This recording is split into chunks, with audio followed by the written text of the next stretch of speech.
फरमाया कि अगर आप में कोई बुरी आदत है तो इससे जल्द अज जल्द छुटकारा पाने की कोशिश कीजिए, चाहे बेगम साहिबा हैं, चाहे शौहर साहब हैं। अब बुरी आदत कौन सी है? कौन माने कि मेरे अंदर बुरी आदत है?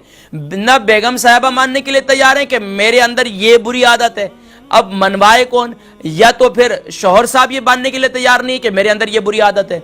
अगर आप मान लेते हैं तो फिर अब उस आदत को दूर करने की कोशिश कीजिए। देखिए, सारी जिंदगी जो है बुरी आदतें एक ऐसी हैं जो पुख्ता हो जाएं तो फिर वो औलादों में मुंतकिल होती हैं। तो नाज़रीन किराम, इन तीनों उसूलों को दोबारा बयान करके अब आपकी कॉल्स की जानिब बढ़ूंगा।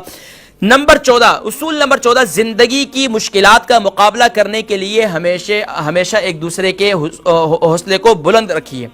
नंबर 15, गुस्से की हालत में आप से बाहर ना रहिए, गुस्से पर कंट्रोल करना सीखिए, अकल का दामन कभी हाथ से न जाने दीजिए और न छोड़िए।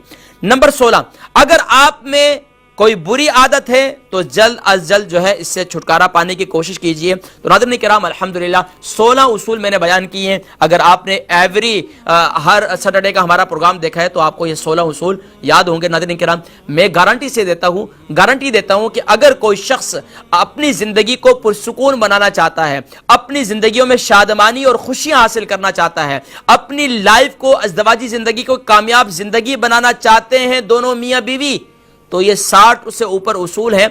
हर सैटरडे में इंशाल्लाह जिक्र करता हूँ। नाज़रीन किराम, इस प्रोग्राम को खुद भी देखिए। सैटरडे का प्रोग्राम खासतौर पर फैमिलीज़ के लिए बहुत अहम है, जिनके घरों में लड़ाई झगड़े नाइत्तिफाकी मौजूद होती है। आइए उनमें प्यार और मोहब्बत की कोशिश कीजिए, क्योंकि दुनिया मकाफात अमल है। आइए, अगर आज हम दूसरों के लिए अच्छा करेंगे, अगर आज हम दूसरों के लिए अच्छा सोचेंगे, इंशाअल्लाह अल्लाह करीम आपको भी पुरसुकून जिंदगी नसीब फरमाएंगे। आप जानते हैं कि माशरे के अंदर अगर किसी के घर में नाचाकी, लड़ाई झगड़े और हर वक्त शोर शराबा चलता रहता है तो उनको दावत दीजिए इस प्रोग्राम की कि इस प्रोग्राम को, सैटरडे के प्रोग्राम को जरूर देखिए। और इसमें हम घरेलू जिंदगी, अज़दवाजी जिंदगी को डिस्कस किया करते हैं और खास तौर पर हमने शादी कोर्स का आगाज किया हुआ है। तो नाज़रीन किराम, अल्लाह तबारक व तआला हम सबको माशरे के अंदर जो बुराइयां हैं उनके खात्मे के लिए अपना अपना किरदार अदा करने की तौफीक नसीब फरमाए। क्योंकि नाज़रीन किराम, अगर हम माशरे में निकाह को आसान नहीं करेंगे तो माशरे में बेहयाई, उरियानी और जिना जिस तरह आम हो रहा है आज माशरे के अंदर, शायद के नाज़रीन किराम ये इससे पहले इतना आसान नहीं था जितना आज के दौर के अंदर है। अल्लाह तबारक व तआला